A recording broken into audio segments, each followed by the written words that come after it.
யோபு 41 அதிகாரம். தூண்டிலால் லிவியத்தானை தூக்கிடுவாயோ? கயிற்றினால் அதன் நாக்கினை கட்டிடுவாயோ?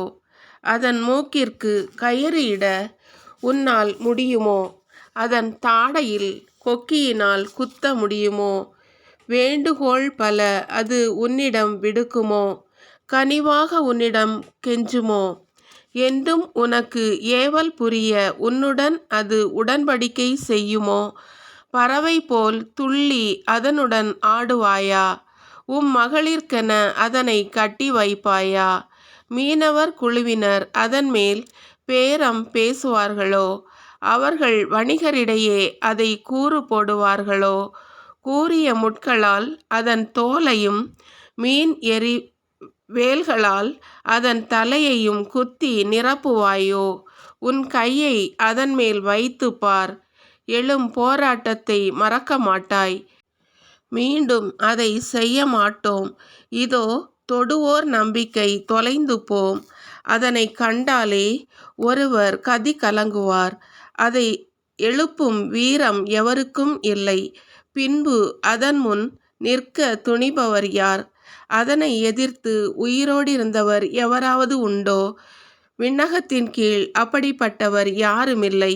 அதன் உறுப்புக்கள், அதன் ஆற்றல், அதன் அமைப்பின் அழகு அனைத்தையும் பற்றி அறிவிக்காது விடேன்.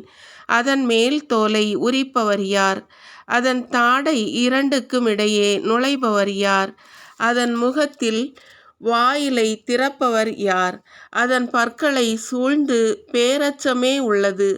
அதன் முதுகு கேடய வரிசையாம். நெருங்க மூடி முத்திரை இடப்பட்டதாம்.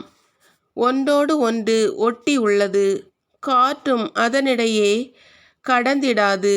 ஒன்றோடு ஒன்றாய் இணைந்துள்ளன. பிரிக்க முடியாதவாறு ஒன்றாய் பிடித்துள்ளன. துலங்கும் மின்னல் அதன் தும்மல். வைகறை இமைகள் அதன் கண்கள். அதன் வாயினின்று புறப்படுவது தீப்பிழம்பு. அங்கிருந்து பறப்பது நெருப்பு பொறிகளே. நாணல் நெருப்பு கொதிகலனினின்று வருவது போல் அதன் நாசியினின்று புகை கிளம்பும். அதன் மூச்சு கரிகளை பற்ற வைக்கும். அதன் வாயினின்று தீப்பிழம்பு கிளம்பி வரும். அதன் கழுத்தில் வலிமை வதிகின்றது. நடுக்கம் அதன் முன் துள்ளி ஆடுகின்றது. அதன் தசை மடிப்புகள் ஒட்டி இருக்கும்.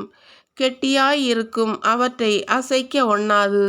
அதன் நெஞ்சம் கல்லை போல் கடினமானது. திரிகையின் அடிக்கல் போல் திண்மையானது. அது எழும்பொழுதே தெய்வங்கள் அஞ்சுகின்றன. அது அரைவரும் போதே நிலை குலைகின்றன. வாள் அதை தாக்கிடினும் ஊடுருவாது. ஈட்டியோ அம்போ எரிவேலோ உட்செல்லாது. இரும்பை அது துரும்பென கருதும். வெண்கலத்தை உளுத்த கட்டையென கொள்ளும். வில் வீரன் அதை விரட்ட முடியாது. கவண்கல்லும் கூளம்போல் ஆகுமே. பெருந்தடியை தாளடி என கருதும். எரிவேல் ஒலி கேட்டு எள்ளி நகைக்கும்.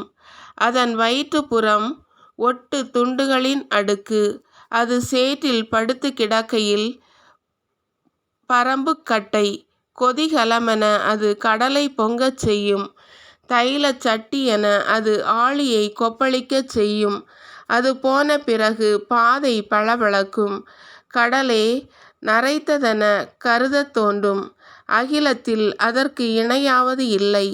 அச்சம் கொண்டில்லா படைப்பு அதுவே. செருக்குற்ற படைப்பு அனைத்தையும் ஏளனமாய் நோக்கும். வீறு கொண்ட விலங்குகட்கு வேந்தனும் அதுவே.